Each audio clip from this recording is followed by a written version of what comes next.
Hello students, Pallav physics के amazing platform पे आपका स्वागत है। तो क्वेश्चंस चल रहा है अभी। जो एग्ज़ाम आपका आने वाला है काफ़ी पास आ गया है, एग्ज़ाम शुरू भी हो गया है इनफैक्ट, है ना।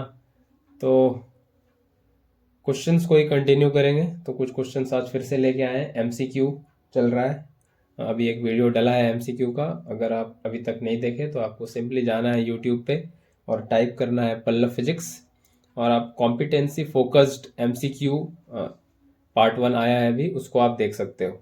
ठीक है, तो चलिए शुरू करते हैं, आगे बढ़ाते हैं उसको।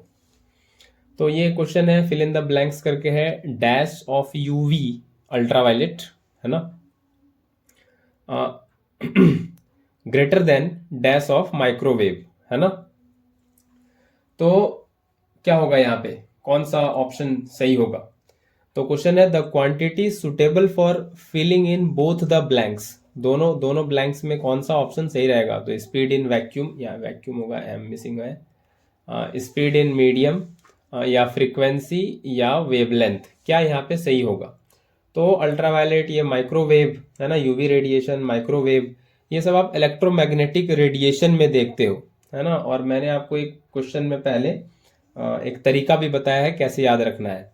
तो मैंने तरीका बताया था असेंडिंग ऑर्डर, असेंडिंग ऑर्डर किसका? वेवलेंथ का, है ना। आप याद रख सकते हो इसको, ये एक तरीका बताया था मैंने। तो तरीका ये था कि इंग्लिश अल्फ़ाबेट में, है ना, इंग्लिश अल्फ़ाबेट में पहले आता है आई, फिर आता है एम, और फिर आता है आर, और लास्ट में देखें तो ये आता है यू, एक्स, वाई, है ना। वाई हम गामा के लिए रखे हैं, आपको समझना है इसको, फिलहाल इसको वाई की तरह ट्रीट करके समझना है, ठीक है। तो यू अल्ट्रावायलेट है, एक्स एक्स रे है, ये गामा रेडिएशन है, और ये आई इंफ्रारेड है, एम माइक्रोवेव है, और आर रेडियो वेव है, ये पता होगा। तो असेंडिंग ऑर्डर वेवलेंथ में जब इसको सजाते हैं तो क्या करते हैं, ये जो लास्ट का लास्ट लास्ट में जो इंग्लिश अल्फाबेट में लेटर आता है यू एक्स वाई, है ना, इसको क्या करना है, पलट के लेना है, उल्टा इधर से लेना है, इधर से उल्टा, ये असेंडिंग ऑर्डर ऑफ वेवलेंथ में सजाने के लिए। तो ये हो गया गामा, फिर एक्स रे, फिर अल्ट्रावायलेट, ये हो गया असेंडिंग ऑर्डर में सजा रहे हैं वेवलेंथ का। और फिर ये जो शुरू में ये आई एम आर है, जो बिल्कुल सही ऑर्डर में है इंग्लिश अल्फाबेट के, इसको इसी तरह से लिख देना है, आई इंफ्रारेड, माइक्रोवेव और रेडियो वेव। रेडियो वेव का वेवलेंथ सबसे ज़्यादा, ये तरीका बताए थे लास्ट, इंग्लिश अल्फ़ाबेट का लास्ट ये 3 लेटर उल्टा, और ये आई एम आर बिल्कुल सीधा, ऐसे करके यहाँ पे सजा के लिख देना, ये हो गया वेवलेंथ।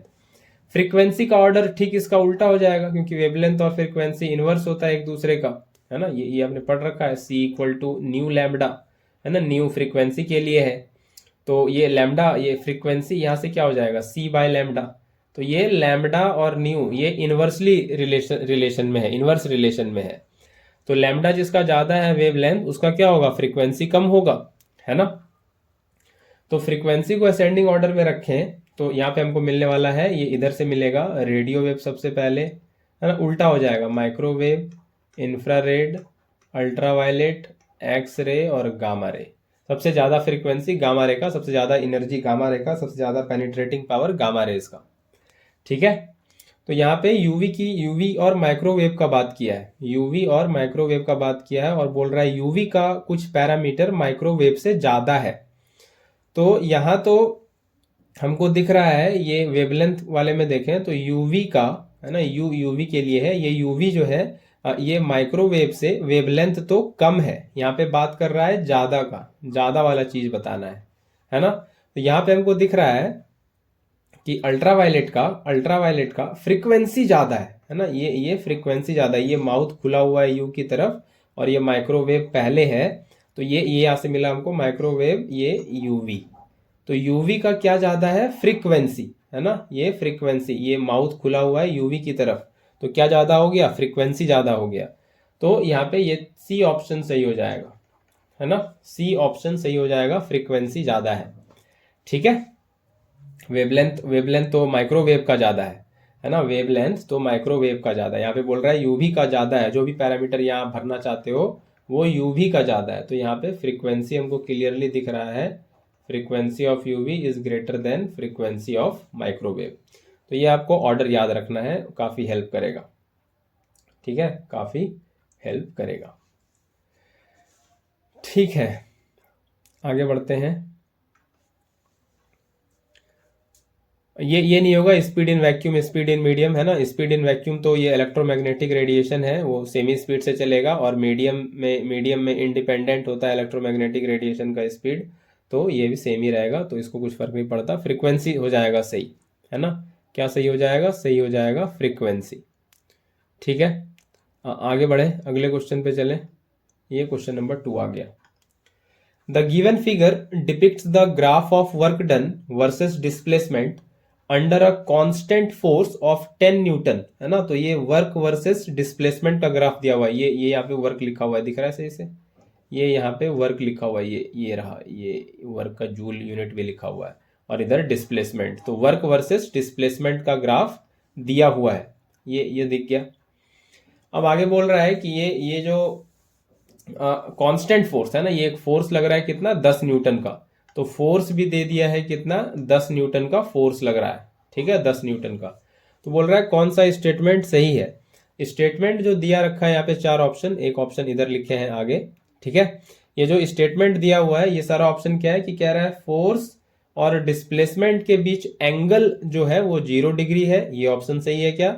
45 डिग्री है, ये सही है, या 60 डिग्री है, ये सही है, या 90 डिग्री है, ये सही है ना। ये हम पहले बता चुके हैं। ये डिस्प्लेसमेंट हो गया, और ये कुछ फोर्स ऐसे लग रहा है कुछ एंगल पे, ये वाला एंगल थीटा। तो यही थीटा बोल रहा है, क्या ये 0 डिग्री है, 45 डिग्री है, 60 डिग्री है, या 90 डिग्री है? क्या है फोर्स, कितने एंगल पे लग रहा है? होता है ना, पढ़े हम लोग, वर्क डन होता है फोर्स और डिस्प्लेसमेंट का डॉट प्रोडक्ट, और इसको सॉल्व करते हैं तो फिर ये मैग्नीट्यूड एस कॉस थीटा आता है ना। ये आता है कॉस आता है, उस थीटा का एंगल जो है उसका कॉस लेते हैं, ये इस तरह से स्केलर प्रोडक्ट ऐसे डिफाइन होता है ना। तो दो वेक्टर का डॉट प्रोडक्ट लिए और आ गया मेरा स्केलर क्वांटिटी। ठीक है, ये क्लियर है यहाँ तक। तो हमको पता करना है कि फोर्स कितने एंगल पे लग रहा है, डिस्प्लेसमेंट के साथ कितने एंगल पे है। तो मेरा फोर्स यहाँ लग रहा है 10 न्यूटन, है ना। फोर्स कितना लग रहा है? 10 न्यूटन। तो एक एक करके अगर हम स्टार्ट करें यहाँ से देखें, अगर यहाँ से इसको देखें पहले, ये 10 मीटर वाला डिस्प्लेसमेंट देखें यहाँ पे। ठीक है, 10 मीटर वाला डिस्प्लेसमेंट, तो ये वर्क डन कॉरेस्पॉन्ड कर रहा है 50 जूल के, है ना। 10 मीटर डिस्प्लेसमेंट जो हुआ है 10 न्यूटन का फोर्स लगने से, तो वर्क डन कितना आ रहा है? 50 जूल, है ना। ये हमको ग्राफ कॉरेस्पॉन्ड कर रहा है, यहाँ पे दिख रहा होगा, है ना। तो यहाँ पे मेरे पास पहले केस में डिस्प्लेसमेंट है 10 मीटर, और वर्क डन कह रहा है कितना है, कुछ 50 जूल, इस तरह से कह रहा है ना। ये इस तरह से कह रहा है। तो वर्क डन होता है फोर्स और डिस्प्लेसमेंट का डॉट प्रोडक्ट, तो सीधा लिखते हैं एफ एस कॉस थीटा। तो वर्क डन 50 है नहीं, और फोर्स 10 न्यूटन का लग रहा है, और डिस्प्लेसमेंट जो है वो कितना है, वो भी 10 मीटर है ना, वो भी 10 मीटर है। तो कॉस थीटा कितना आएगा, ये यहां से पता करना होगा। तो ये हो गया 50, और 10 इंटू 10 100 इधर आ जाएगा, और ये हो गया कॉस थीटा। तो ये 0 से 0 कैंसिल हो गया, 5 1 जा 5, 5 2 जा 10, तो ये कितना आ रहा है, ये आ रहा है cos theta equal to half हो रहा है। भाई किस एंगल के लिए कॉस हाफ वैल्यू देता है? तो ये देता है 60 डिग्री के लिए, 60 डिग्री के लिए। तो इसका सही आंसर हो जाएगा फोर्स और डिस्प्लेसमेंट के बीच जो है 60 डिग्री है ना, ये सी ऑप्शन। ये हम एक चेक करके बताया, कोई भी चेक करोगे वही आना है हमेशा। आप चाहो तो इसको चेक कर लो, ये 100 वाला 20 मीटर के कॉरेस्पॉन्डिंग आप इसको भी चेक कर सकते हो। वर्क का वैल्यू 100 रखो, डिस्प्लेसमेंट का वैल्यू 20 रखो, 60 ही आएगा।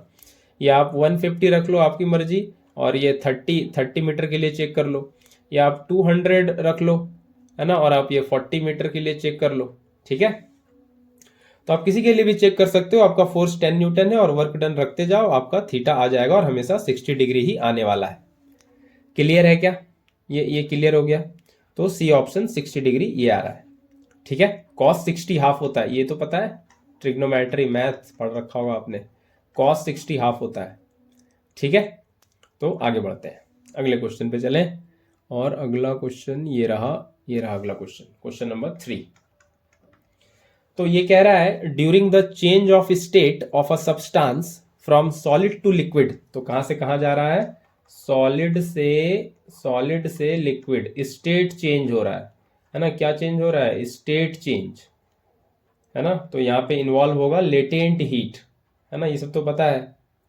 यहाँ पे और क्या होगा, टेम्परेचर नहीं बढ़ेगा, टेम्परेचर चेंज नहीं करेगा, सेम टेम्परेचर पे स्टेट चेंज होगा, है ना। वही लिखा भी आगे, heat is absorbed but its temperature do not rise. तो कह रहा है कौन सा स्टेटमेंट इसमें से सही है। तो ऑप्शन जो दिया हुआ है वो काइनेटिक एनर्जी और पोटेंशियल एनर्जी के रिगार्डिंग है, उसी से रिलेटेड है। तो ऑप्शन जो चारों ऑप्शन दिया है वह उसमें बस यही कह रहा है, मूल रूप से यही कह रहा है कि सॉलिड से लिक्विड जब आप बदलते हो, ये जब स्टेट चेंज होता है तो क्या मॉलिक्यूल का काइनेटिक एनर्जी बढ़ता घटता है, क्या होता है, पोटेंशियल एनर्जी में इंक्रीमेंट डिक्रीमेंट क्या होता है, या दोनों में से कोई चेंज नहीं करता, ये सब ऑप्शन दिया हुआ है ना। Both kinetic and potential energy increases, there is no increase in kinetic and potential energy, only kinetic energy increases, potential energy remain same, only potential energy increases, kinetic energy remain same. तो यही सब option है। ये जब state change होता है, temperature नहीं बदलता है, वो जो आप हीट दे रहे हो वो टेम्परेचर नहीं बदल रहा, तो उस हीट का क्या होता है, वो हीट यूटिलाइज होता है स्टेट चेंज करने में, वो हीट यूटिलाइज होता है स्टेट चेंज करने में, ठीक है, स्टेट चेंज करने में जो ये हीट छिप जाता है, हीट दे रहे हैं और टेम्परेचर इंक्रीमेंट हो, ऐसा रिफ्लेक्ट हो ही नहीं रहा थर्मामीटर में, टेम्परेचर रुक जाता है, बढ़ता ही नहीं है, तो हम लोग कहते हैं क्या, हीट छुप गया, और इसीलिए इसका नाम है लेटेंट हीट, हिडन हीट, है ना, छुपा हुआ हीट। तो लेटेंट का मतलब क्या है, हिडन, ये समय रहने वाला लेटेंट नहीं है ना। बड़ा डिस्प्यूट चल रहा है अभी, कुछ भी बोल देता है लोग, नहीं, ये हिडन, छुपा हुआ हीट। तो ये पल्लव गॉट लेटेंट नहीं है, इंडिया गॉट लेटेंट नहीं है, ना ही पल्लव गॉट लेटेंट है, ये लेटेंट हीट है, ठीक है। आगे बात करते हैं, तो ये हिडन हीट है, ठीक है। तो अब यहाँ पे देखना पड़ेगा स्टेट चेंज में क्या होता है, काइनेटिक एनर्जी पोटेंशियल एनर्जी में क्या होता है। तो सबसे पहले ये जानने के पहले आपको ये पता होना चाहिए काइनेटिक एनर्जी क्या होता है। काइनेटिक एनर्जी होता है कि बॉडी के पास, मॉलिक्यूल के पास एनर्जी उसके मोशन में रहने की वजह से, है ना। तो ये आपने पढ़ा, बचपन से पढ़ते हो kinetic energy, energy which molecule has, है ना, molecule has due to its motion, या body has due to its motion. और पोटेंशियल एनर्जी क्या पढ़ते हो कि energy which a body has due to its configuration. Configuration समझ में आता है, कॉन्फ़िगरेशन मतलब सजावट, बनावट, मतलब कॉन्फ़िगरेशन का मतलब समझ लेते हैं थोड़ा सा, कि जैसे ये एक बो एंड एरो है ना, तीर एंड धनुष, है ना, धनुष एंड तीर, बो एंड एरो। तो ये सिंपली ये ऐसे करके, है ना, ये ऐसे करके पड़ा हुआ है, और इसमें आप ये ऐसे करके एरो फंसा रहे हो और इसको छोड़ने वाले हो। तो अभी ये एक कॉन्फ़िगरेशन है, ये जैसा आपको दिख रहा है, हम इसका कॉन्फ़िगरेशन बदलने जा रहे हैं। कॉन्फ़िगरेशन मतलब क्या, शेप साइज बिगाड़ना, है ना। ये तो कॉन्फ़िगरेशन मतलब क्या, कॉन्फ़िगरेशन से क्या समझ में आता है, शेप साइज, उसका बनावट सजावट, उसको बिगाड़ना, ये होता है कॉन्फ़िगरेशन। अब इसको क्या करो, आप स्ट्रेच कर दो, है ना, इसको आप खींच दो अगर, है ना, इसको आप क्या करो, ये इस धागे को ऐसे करके खींच दो, है ना, ये धागे को ऐसे करके खींच दो, तो क्या होगा, ये दोनों कॉन्फ़िगरेशन बिगड़ा कि नहीं, ये इससे अलग कॉन्फ़िगरेशन हो गया, डिफरेंट कॉन्फ़िगरेशन, है ना। इसी स्ट्रिंग को, इसी धागे को, ये जो स्ट्रिंग है, ये जो धागा है, ये तीर के साथ फंसा के इसको जब आप खींचते हो तो आप इस पे क्या करते हो, वर्क डन, है ना, काम करना पड़ेगा उसको खींचने के लिए, वर्क डन। और यही वर्क डन उस बो एंड एरो के सिस्टम में in the form of energy store हो जाता है, जिसको कहते हैं पोटेंशियल एनर्जी। तो यही कह रहे हैं, energy which a body has due to its configuration, है ना। यही काम आप करते हो कैटापल्ट में, कैटापल्ट जो भी आप कहते हो, हिंदी में गुलेल कहते हैं, है ना। वो स्टोन भर के उसमें, उसके ये ऐसे करके वी शेप में होता है, और इसमें ये वी शेप में होता है, और इसमें ये रबड़ लगा होता है, ऐसे नहीं, इसमें आप स्टोन फंसाते हो, इसको स्ट्रेच करते हो, और फिर बंदर जिसको भगाना होता है उससे भगाते हो, ये कैटापल्ट से, है ना। तो इसको भी खींचते हो तो इसमें क्या करते हो, वर्क डन, और वो वर्क डन उसमें स्टोर हो जाता है, उसका भी कॉन्फ़िगरेशन बिगड़ता है जब उसको आप खींचते हो, तो और वो वर्क डन उसमें स्टोर हो जाता है in the form of potential energy, क्योंकि कॉन्फ़िगरेशन चेंज होने से पोटेंशियल एनर्जी चेंज होता है। ठीक है, तो अलग अलग कॉन्फ़िगरेशन का पोटेंशियल एनर्जी अलग अलग है ना। तो ये बात है। उसी तरह से डैम में जो पानी स्टोर है उसमें भी कौन सा एनर्जी है, पोटेंशियल एनर्जी। ठीक है, कोई स्टोन बहुत ऊंचे हाइट पे है, माउंटेन है जैसे, उसमें कौन सा एनर्जी है, पोटेंशियल एनर्जी, है ना। तो ये सारा किसी पार्टिकुलर कॉन्फ़िगरेशन में किस तरह से वो सिस्टम सजा हुआ है, सजावट कैसा है, तो वो उस कॉन्फ़िगरेशन में जो एनर्जी बॉडी के पास है उसको कहते हैं पोटेंशियल एनर्जी। तो पोटेंशियल एनर्जी भी क्लियर हुआ, ये दोनों टर्म क्लियर हो गया सही से। और एक टर्म की बात कर लें, फिर इस क्वेश्चन पे आएंगे। एक और टर्म की बात कर लें, टेम्परेचर। टेम्परेचर का आप सिंपली डेफिनेशन पढ़ते हो, the degree of hotness and coldness of a body is called temperature. लेकिन थोड़ा एक और टेक्निकल डेफिनेशन बताते हैं इसका, बढ़िया वाला जो सही है। टेम्परेचर होता है measure of average kinetic energy of the molecule, average kinetic energy of the molecule. तो मॉलिक्यूल को जब आप हीट एनर्जी देते हो तो वो रैंडम मोशन करना स्टार्ट करता है, इधर उधर भागना स्टार्ट करता है ना। तो टेम्परेचर उसी का मेजरमेंट है ना। सब मॉलिक्यूल इधर उधर रैंडम भाग रहा है, सबके पास काइनेटिक एनर्जी है, तो सारे molecule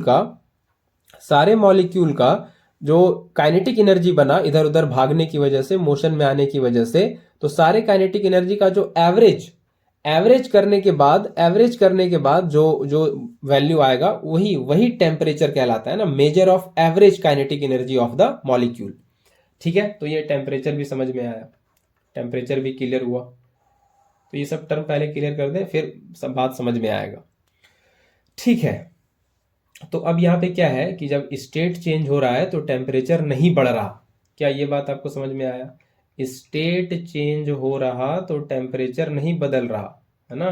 no change in temperature, यही तो कॉन्सेप्ट आता है लेटेंट हीट का। फिर तो हीट एनर्जी का क्या होता है, वो स्टेट चेंज में लग जाता है।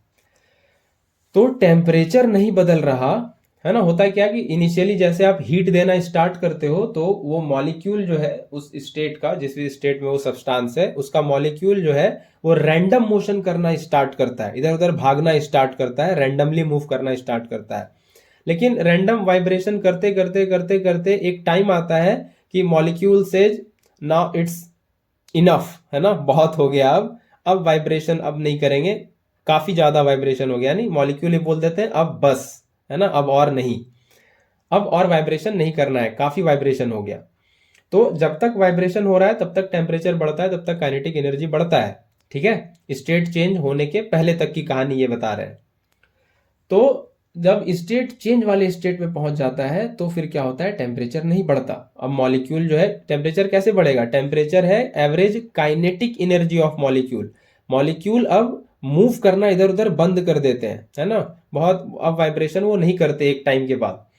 तो क्या होता है फिर, वो टेम्परेचर फिर नहीं बढ़ता है ना, टेम्परेचर नहीं बढ़ता है। तो टेम्परेचर नहीं बढ़ेगा तो काइनेटिक एनर्जी भी नहीं बढ़ेगा, काइनेटिक एनर्जी भी नहीं बढ़ेगा स्टेट चेंज के दरमियान। स्टेट चेंज के ड्यूरेशन में टेम्परेचर नहीं बढ़ रहा तो काइनेटिक एनर्जी भी नहीं बढ़ेगा।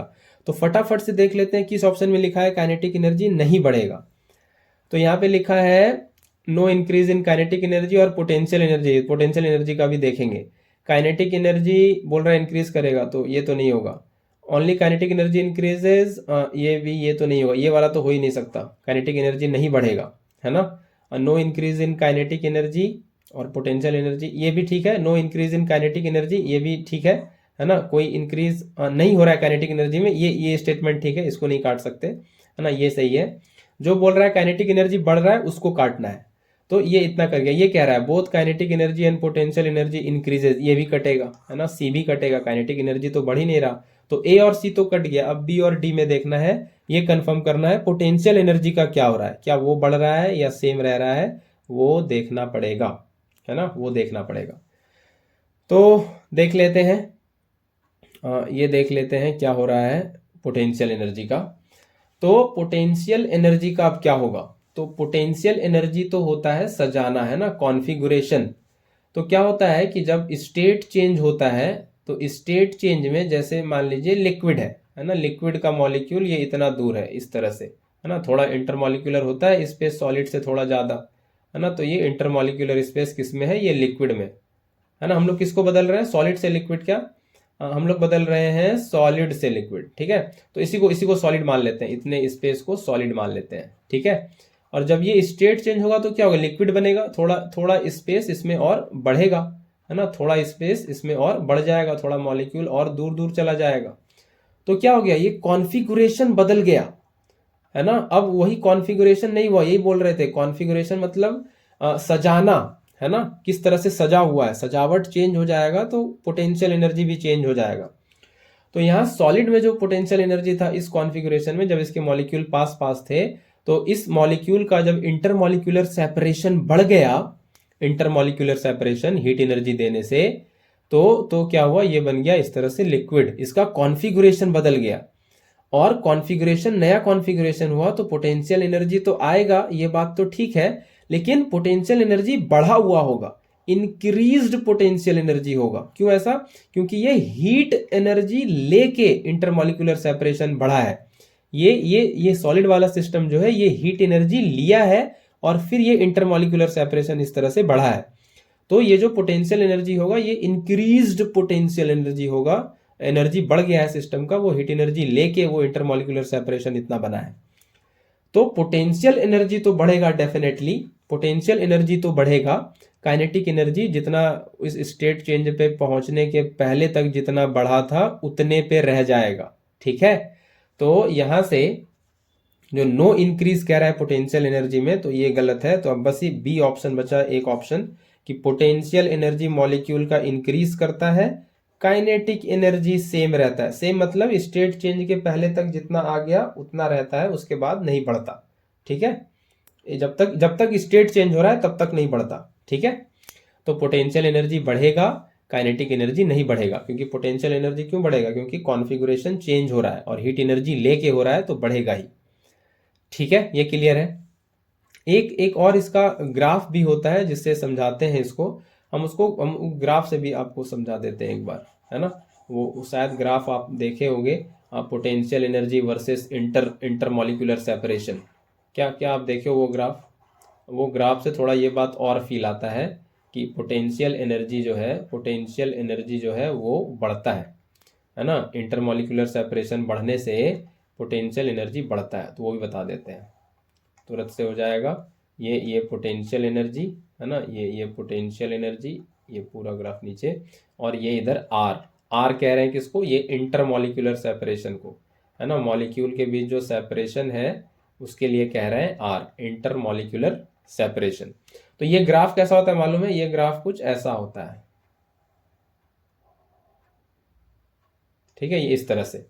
और ये वाला जो डिस्टेंस है, ये वाला जो आर का वैल्यू है यहाँ पे, ये वाला आर का जो वैल्यू है, ये वाला जो आर का वैल्यू है ये इतना, ये वाला जो आर का वैल्यू, इसको आर नॉट कहा जाता है वैसे तो, आर नॉट। ये क्या है, इक्विलिब्रियम, है ना, ये इक्विलिब्रियम सेपरेशन है ना, इक्विलिब्रियम सेपरेशन है, ठीक है। ये इस इतने सेपरेशन पे ना मॉलिक्यूल स्टेबल होता है, ये कहने का मतलब है।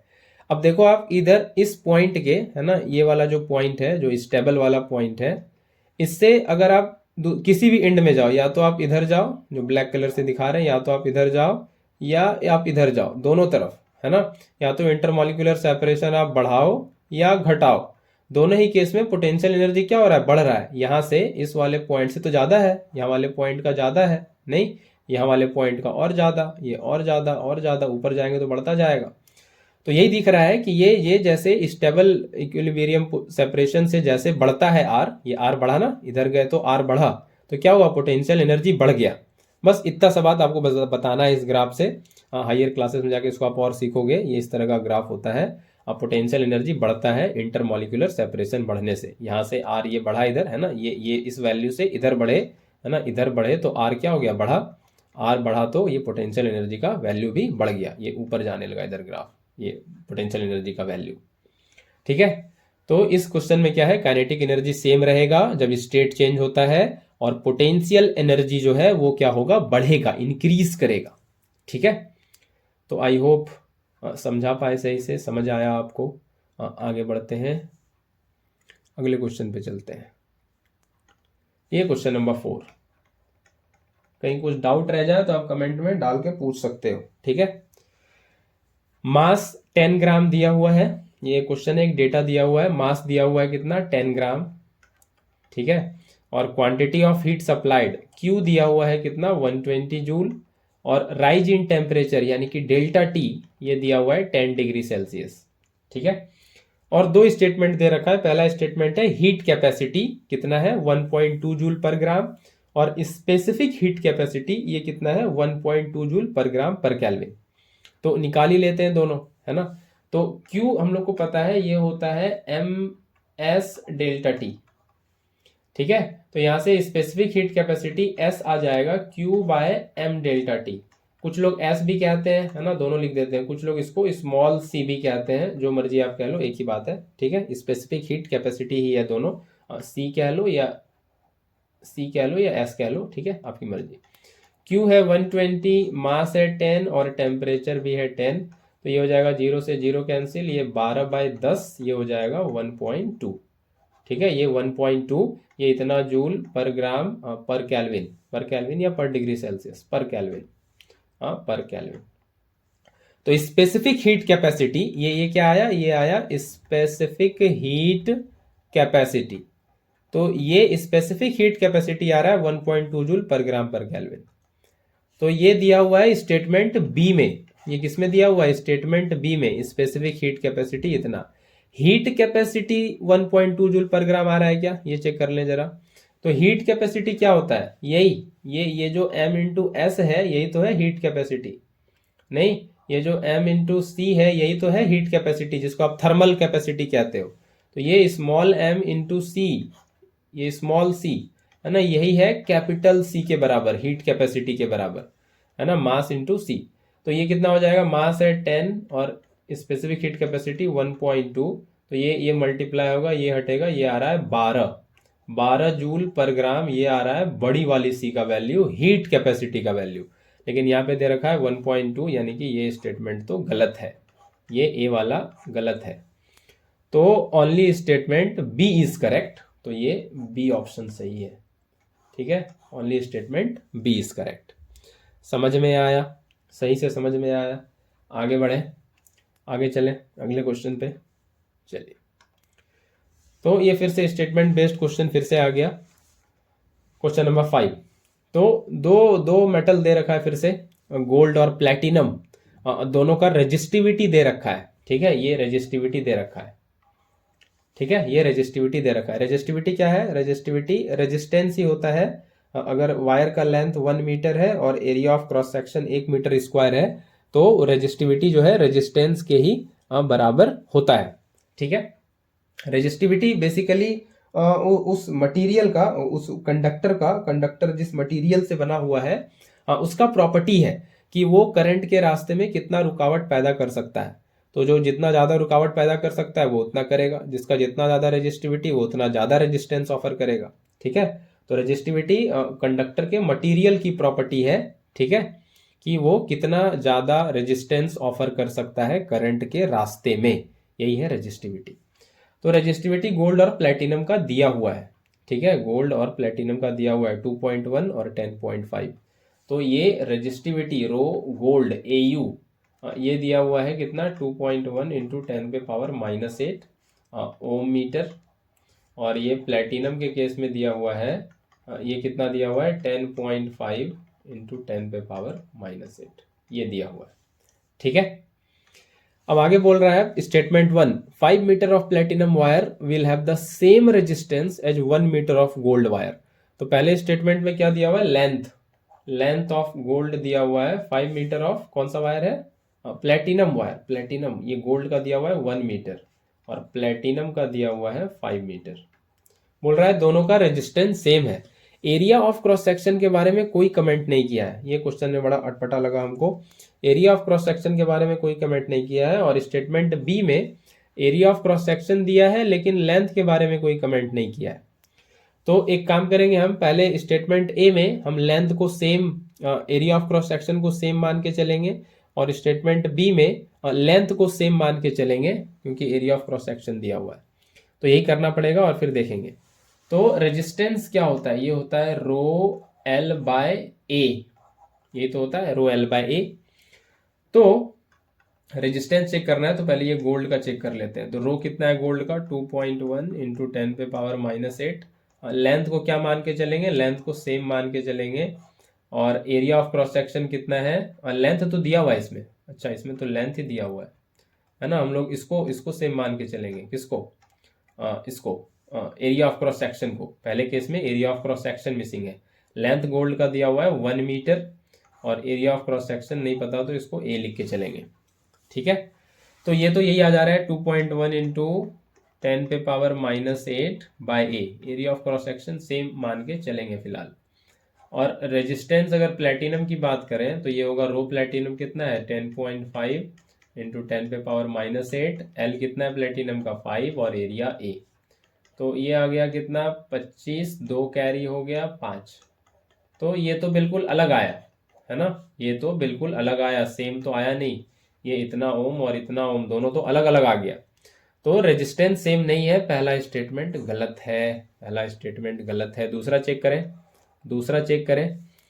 तो दूसरे में रेडियस दिया हुआ है गोल्ड का 1 सेंटीमीटर और प्लेटिनम का 5 सेंटीमीटर, ठीक है।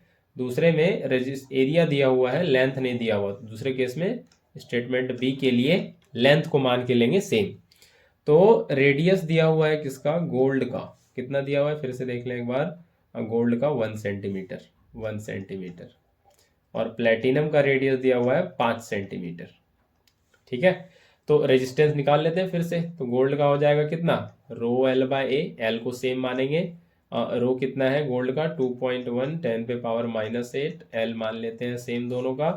एरिया ऑफ क्रॉस सेक्शन है पाई आर स्क्वायर, तो आर कितना है गोल्ड का 1 सेंटीमीटर, इसको कर लेते हैं मीटर, 10⁻⁻2 का स्क्वायर, ठीक है, ये आएगा। और प्लेटिनम की बात करें तो ये हो जाएगा रो एल बाय ए, और रो कितना है 10.5 इंटू 10⁻⁸, एल को सेम मानते हैं, और एरिया पाई आर स्क्वायर। तो आर कितना है 5 सेंटीमीटर, तो ये हो जाएगा 5 इंटू 10⁻⁻2 का स्क्वायर। तो क्या ये भी सेम हुआ क्या, ये भी सेम नहीं हुआ मेरे हिसाब से, तो है ना, ये भी सेम नहीं हुआ। ये नीचे बनेगा 25 और ऊपर बनेगा 10.5, ये तो 10⁻⁻4 सेम हो जाएगा दोनों में, पाई वगैरह सब सेम है। लेकिन यहाँ पे ऊपर में 2.1 है, क्या यहाँ पे 2.1 आ रहा है सॉल्व करके, ये देख लें क्या। तो ये 10.5 और नीचे 5 का स्क्वायर 25 आएगा 2.1, हमको तो नहीं लगता आएगा। 5 5 जा 25, 5 2 जा 10, 1 ना, नहीं आएगा। ये 2.1/5 आ रहा है यहाँ पे, और यहाँ पे सिर्फ 2.1 है। तो बिल्कुल ये भी गलत हो गया, ये भी मैच नहीं कर रहा, ये भी गलत है। तो दोनों स्टेटमेंट इनकरेक्ट है, ये ऑप्शन के साथ हम फिलहाल जा रहे हैं, ठीक है।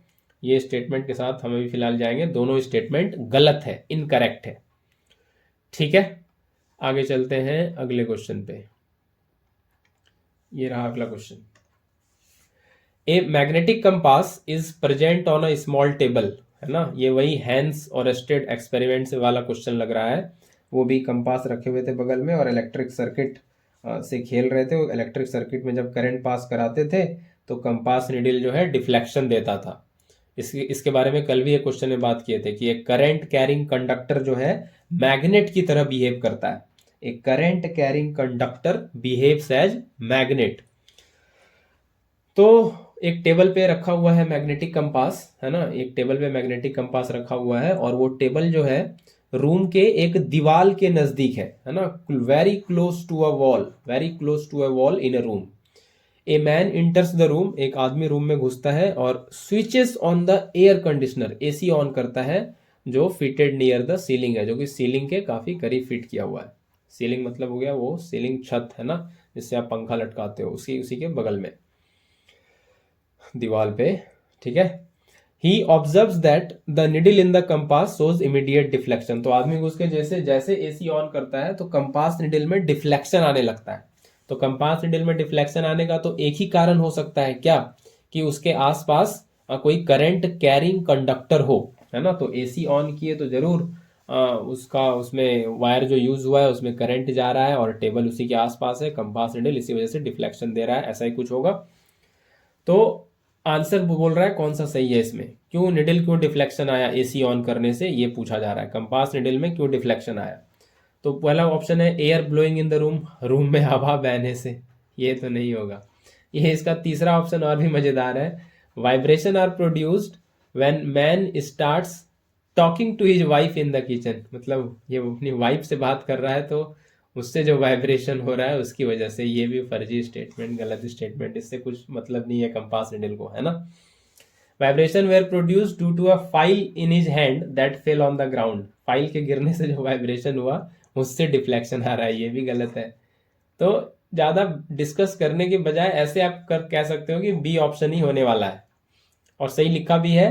Current starts flowing through AC wire, AC wire के थ्रू करंट फ्लो होना स्टार्ट हो गया, concealed in the adjacent wall, concealed मतलब होता है छुपाया गया, है ना, छुपा हुआ, कंसील करना, छिपा लेना।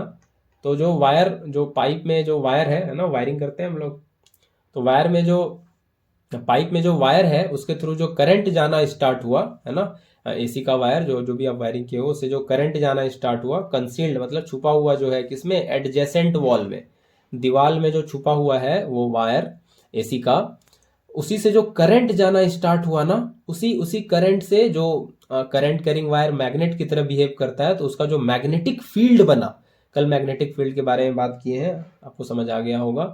मैग्नेटिक फील्ड जो बना उसके उसके आसपास जो एक रीजन ऑफ इन्फ्लुएंस बना करंट कैरिंग कंडक्टर के आसपास, और उसी फील्ड में वो कंपास निडल आ गया है, इसी वजह से उसमें डिफ्लेक्शन हो रहा है। ठीक है, तो current start flowing in the AC wire concealed in the adjacent wall, ये सही आंसर होगा। ठीक है, तो बी ऑप्शन इसका सही है। तो ये वही हैंस और स्टेड एक्सपेरिमेंट वाले लॉजिक पे है। ठीक है, आगे बढ़े, क्वेश्चन नंबर 7 पे बात करते हैं। Two substances A and B have same mass, दो सब्सटेंस है उसका मास सेम है, तो फटाफट लिखें इसको। दो सब्सटेंस है ए और बी, तो इसका मास जो है दोनों का सेम है, एम ए एम ई, ये बराबर कुछ कह लें एम के, से एम के बराबर है। ठीक है, substance A has higher specific heat capacity than substance B, A का हीट कैपेसिटी जो है स्पेसिफिक हीट कैपेसिटी बी से ज्यादा है। ठीक है, तो और क्या दिया हुआ है कि स्मॉल सी ए का बी से ज्यादा है, स्पेसिफिक हीट कैपेसिटी ए का बी से ज्यादा है। तो बोल रहा है what consequences would you expect when this substances are subjected to the same amount of heat energy, और कह रहा है कि ए और बी को सेम अमाउंट ऑफ हीट दिया जा रहा है, मतलब ये क्यू ए को जो दिया जा रहा है वही क्यू बी को दिया जा रहा है, लेट से इट क्यू, है ना, दोनों को सेम हीट दिया जा रहा है। तो अब क्वेश्चन क्या पूछा है, क्वेश्चन पूछ रहा है कि टेम्परेचर चेंज से रिगार्डिंग ऑप्शन बना हुआ है सारा। ठीक है, ज्यादा टाइम बर्बाद ना करते बता दें कि ये सारा ऑप्शन टेम्परेचर चेंज से है। तो जब हीट एनर्जी दे रहे हैं तो बोल रहा है किसमें टेम्परेचर का चेंज ज्यादा होगा या कम होगा, ए में बी में क्या होगा। तो हमको सीधा सीधा पता है कि ये क्यू होता है एम सी डेल्टा टी, तो यहां से डेल्टा टी क्या हो जाएगा, क्यू बाय एम इंटू सी। तो क्यू क्या है, क्यू सेम है, अगर हम बात करें ए की, ए में बात कर लें चेंज इन टेम्परेचर, तो ये हो जाएगा क्यू ए एम ए सी ए, तो क्यू ए क्यू है, एम ए एम है और सी ए ये है डिफरेंट। और उसी तरह से डेल्टा टी बी की बात करें तो ये होगा क्यू बी और एम बी और ये होगा सी बी, तो ये हो जाएगा Q by M C B. तो क्यू बाय एम तो दोनों में फिक्स है, क्यू बाय एम तो दोनों में फिक्स है, ये कांस्टेंट हो गया, यानी कि डेल्टा टी ये दिख रहा है हमको कि ये इनवर्सली प्रोपोर्शनल है स्पेसिफिक हीट के, है ना।